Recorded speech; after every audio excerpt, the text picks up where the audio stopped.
नमस्कार दोस्तों, मैं अर्चना सांगवान आप सभी का स्वागत करती हूं आपके अपने चैनल भिवानी की आवाज़ पर। भिवानी के कैरू ब्लॉक के चेयरमैन और वाइस चेयरमैन पद के चुनाव आखिरकार 30 जनवरी को हो गए। इस चुनाव में भाजपा प्रत्याशी नागेश सुंगरपुर ने चेयरमैनी का चुनाव जीता, लेकिन सूत्रों के हवाले से मिली जानकारी के अनुसार यह जीत भाजपा के लिए इतनी आसान नहीं थी।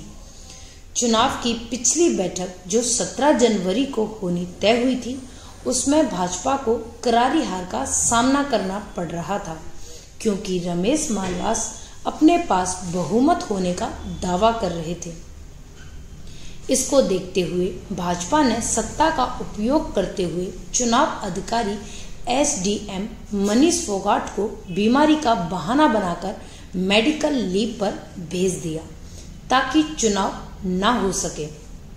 अखबार में प्रकाशित खबर के अनुसार उपमंडल सामान्य अस्पताल के एक डॉक्टर ने बताया कि एसडीएम सुबह 10 बजे एडमिट हुए और दोपहर 2 बजे छुट्टी लेकर वापस भी चले गए। इससे यह साफ साफ प्रतीत होता है कि उस दिन यह चुनाव टालने के लिए की गई साजिश थी। 17 जनवरी को कांग्रेस प्रत्याशी रमेश मालवास अपने पास बहुमत होने का दावा पेश करते रह गए, लेकिन चुनाव अधिकारी चुनाव करवाने ही नहीं पहुंचे, क्योंकि उन्हें तो सत्ता पक्ष ने बीमारी का बहाना देकर छुट्टी पर भेज दिया था। और उस दिन भाजपा प्रत्याशी व भाजपा का कोई भी नेता खंड कार्यालय के आसपास भी नहीं दिखाई दिया, क्योंकि उन्हें पता था कि आज चुनाव नहीं होंगे और आगामी तारीख भी पहले ही तय हो चुकी थी। भाजपा ने अपनी हार को बचाने के लिए यह खेल रचा और अगली तारीख भी थोड़ी लंबी रखवाई, ताकि बीडीसी मेंबरों को लोभ प्रलोभ देकर अपने पक्ष में किया जा सके, जिसमें वो आखिरकार कामयाब भी हुई। आपको बता दें कि कैरू ब्लॉक के पंचायत समिति चुनाव की यह तीसरी बैठक थी। पहली बैठक में मेंबरों की अनुपस्थिति के कारण रद्द हो गई। दूसरी बैठक को चुनाव अधिकारी की तबीयत खराब का बहाना देकर टाल दिया गया। तीसरी बैठक जो 30 जनवरी को तय हुई थी, उसमें चुनाव अधिकारी सुबह 10 बजे ही चुनाव करवाने कार्यालय में पहुंच गए, जबकि समय सुबह 11 बजे का था।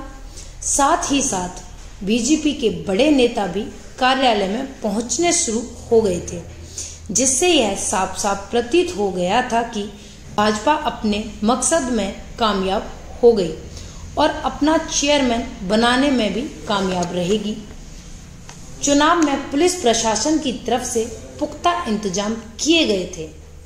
जैसे ही चुनाव शुरू हुए तो पुलिस प्रशासन ने सिर्फ बीडीसी मेंबरों को प्रवेश दिया, बाकी सभी लोगों को कार्यालय के मेन गेट से भी बाहर कर दिया। परंतु सत्ता पक्ष के कुछ लोगों को कार्यालय के प्रांगण में प्रवेश दिया गया, जिससे साफ साफ भेदभाव देखने को मिला। और कुछ समय बाद सत्ता पक्ष अपना प्रत्याशी विजयी करवाने में कामयाब भी रहा।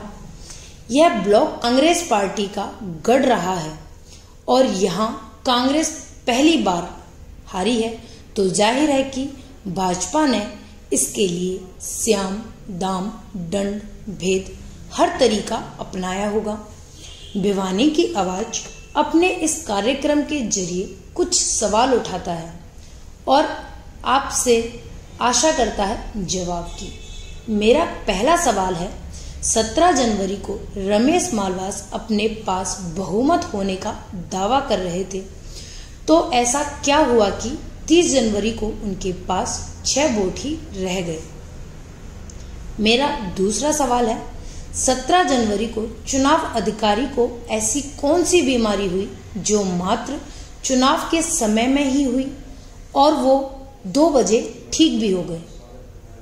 मेरा तीसरा सवाल है, 30 जनवरी को होने वाली बैठक में मौजूद होने वाले भाजपा के लोग 17 जनवरी को वहां क्यों नहीं थे? इन्हीं सवालों के साथ मैं आपसे विदा लेती हूँ। ताज़ा खबरों के लिए सब्सक्राइब करें भिवानी की आवाज़। नमस्कार, राम राम।